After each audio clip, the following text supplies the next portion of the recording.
All right, y'all, welcome back to my YouTube channel. I'm King Tyson. Don't forget to like and subscribe. Like I always tell y'all to do in the beginning or the end of my videos. Check it out. Before we start, write me at kingtyson713@yahoo.com if you want my advice about something, or if you got ideas for the next video. Write me, kingtyson713@yahoo.com. Also, y'all, if y'all like this content, check out my other videos. Go to the video tab section on my YouTube channel. Scroll down, read the titles. If there is a video that you are interested in, by reading the title, click on it, watch it, give me feedback. Do you agree with me or do you not agree with me? I really appreciate the feedback. I appreciate the likes. I appreciate the subscribes. I appreciate everything. So look, let's get on with the video. I put a post up and I said that divorces in America today, there's black couples are leading the divorce rate at 30.8%. They are the highest of any ethnic group in the United States when it comes to divorces. I seen this, I put the poll up. The reason why I want to talk about this, I'm just gonna make a quick video. Cause I reflect back on my first marriage, right? Which my son's mother. And even though we was a little bit younger, I can say that we had family influence. And let me just say this. I love my wife now. So things happen for a reason. But but I can't speak and say that in my first marriage is that you can let outside influence, especially family, get in your head and start putting things in your head. This is the reason why when you're in a relationship, you especially if you're married, you have to keep your marital business to yourself. Because and when you vent to people, you have to be careful how you vent. If you're gonna vent to someone about your relationship, if you're gonna vent the bad, you need to vent the good as well. Because if you only vent the bad in your relationship, which I'm not saying you should be venting at all, but sometimes you do need an outlet of a personal someone that's close to you, that's not on no messy shit, somebody that's very understanding, that they can give you the floor when y'all talking about when you want to speak about your relationship, but coming from a non-biased situation and not biased towards the person that you with. These are people who you want to talk about, who can relate into a situation with you, because there could be a situation to where when you're speaking about something, if you speaking to a person who's biased against the person that you with, they're gonna give you maybe bad advice, give you advice to, or put things in your head, thought process to tell you to leave. And that's might not what you want to do, but you listen to it for so long, think you get some great advice, and underline the person, which it could be family as well, or friends, or whoever, can set you, line you up when you're not in a relationship anymore. And one thing I noticed is that on my channel, how I am, I don't tell people you should leave this person, that person. I don't do that, especially a marriage. You should leave. That's not my thing. I always recommend counseling. Hey, have you tried counseling yet? And I always say this: if you feel like this is beyond counseling, that neither one of y'all are willing to work on it. Because remember, if one person willing to work on it, that's not enough. It has to be both people willing to work on it. Even if you're willing to work on it, if that person you're with is not willing to work on it and they've given up, you did what all you could do. I salute you for that. You tried. And you can go when a relationship over, you can say, you know what, I tried to. That person didn't want to put the work in to fight for this relationship. That's okay. That's cool. You did your best. So two people got to want to work at it for it to work, right? So check it out. Outside influences. My personal opinion, the reason why, and I can't speak on any other races, but I can speak about with black people in this climate at this time. And all races, all women of all races love to be married. Love the whole wedding, the whole beautiful planning of the wedding, the colors and all this stuff it takes. The wedding's beautiful, but the real work of marriage starts after the wedding. As soon as you say I do, that's when the real wedding, that's when the real marriage starts, right?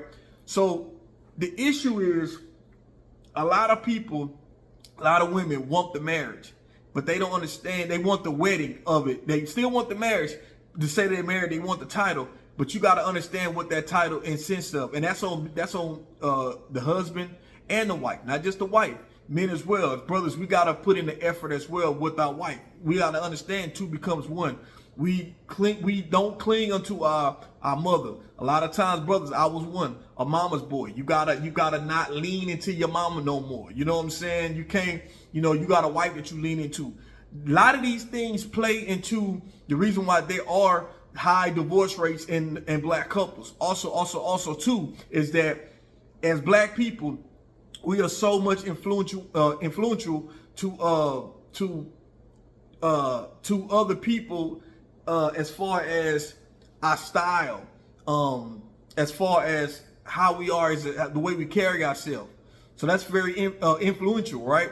So the thing is that by us being that way, we tend to, not saying other races don't tend to pay attention to social media, but we are aware with social media as far as fashion, styles, whatever, when it comes to that, right? And by us in tuning to so much, not saying other races don't tune into social media, but when it comes to fashion, when it comes to style, when it comes to whatever, right, we pay attention to. And a lot of times by us doing that, we pay attention to other things, other posts that we see with other couples and other marriages and stuff like that. We go off of what we see. One thing about black people, I can honestly say, one thing that's a fault of ours is that we be, and that's another video, but we be blinded. We give everything, how can I say this without saying something wrong, but being truthful. We tend to go off emotion because it's just who we are as a people, right? We tend to, not saying we can't control ourselves, it's just that we give in our race, in our community, we give people the benefit of the doubt until you show us otherwise, right? And so when we see things, we easily influence. And I hate to say it like that because we are smart people. But even when it comes to music, rap, R&B, whatever, right? We tend to be, not all of us, but a lot of us tend to be influenced by, especially social media, especially what we see. And a lot of times, especially reality TV, you know what I'm saying? A lot of that reflects on to the relationship. I know a few women that was basing their relationship off of back in the day of Love and Hip Hop. You know what I'm saying? They would see Stevie J or whoever on there and they feel like, you know what, I want a person like this to be this, or I want to be showered with these gifts. So they see social media and somebody put a lot of I don't know what stuff I done seen. The woman walks in the room, she got money all over the bed and money all over the floor. You know what I'm saying? And this is what I want my man to do. The man got "I love you" spelled in roses and stuff like that. So a lot of time women see these type of things and they look into their man like, man, why am I not getting this? You know, and we have a tendency to feel like not willing to work on what we're supposed to work in a relationship, and we start feeling like, you know what, I can easily move on. I can easily move on. You know what I mean? And that's where the problem comes in at. We got a problem of, on the men's side of things, we got a problem of us, a lot of times growing up, a lot of us, like myself, didn't have my daddy in my life. You know what I'm saying? I see my daddy every now and then, right? So I see successful relationships, marriages through my aunts and my uncles, right? But I wasn't in a household with them, so I don't know exactly what went on, but they still together. But you don't know what people got going on. You don't see the inside the house on a day-to-day basis, right? But I haven't seen a successful relationship growing up in a house. I just see my mom by herself. You know, she'll date every now and then, but that's it. A lot of us brothers growing up, we seen that. We didn't see successful relationships. We got homies that, you know what I'm saying, is not successful in their relationships. Now, as we get older, you know, when we have our own relationships and stuff like that, we tend to get better and stuff like that. You know, as far as learning from past experiences, we try to do better as we get older and mature. That's fine. It's understandable. But a lot of us in the black community, can we admit that a lot of us have not been raised around successful marriages, successful relationships? Now, the ones that have been, that's okay. That's fine. You see that and you want that, and a lot of them grow up and get the same thing, achieve the same thing in a relationship, but a lot of us didn't. A lot of us seen a lot of toxic stuff growing up in impoverished neighborhoods. You know what I'm saying? It's a lot of things that we feel like it's acceptable and we think is the norm. When you get outside of that community, outside of that impoverished neighborhood, and being around those elements, you realize that that's not normal.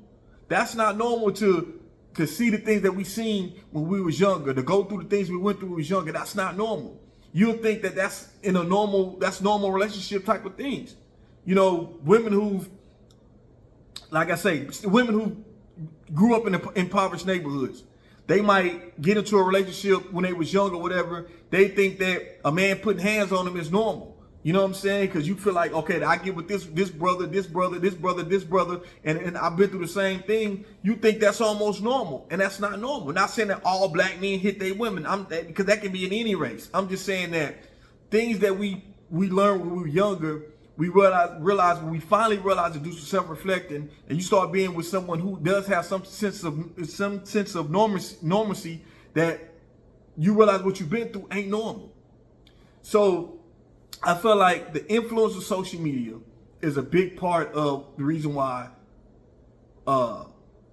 black couples are divorcing in 2024. I feel like everything is so fast. If it's not like this, it's not set like this, no one wants to work on it. And that's for men and for women. But I feel like I got to put it on women more when it comes to marriages and divorces. When it comes to divorces, because we know the highest percentage of women is the one who filed for the divorce and not the man.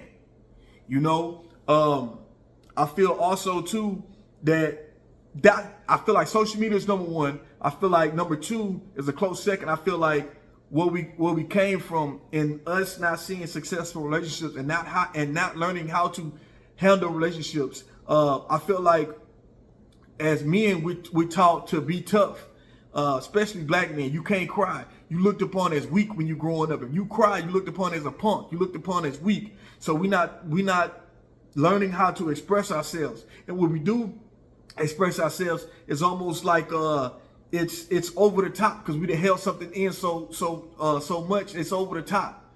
And it looks like we have a bad attitude, but we've been holding in our emotions because we can't express ourselves. That's how we was taught.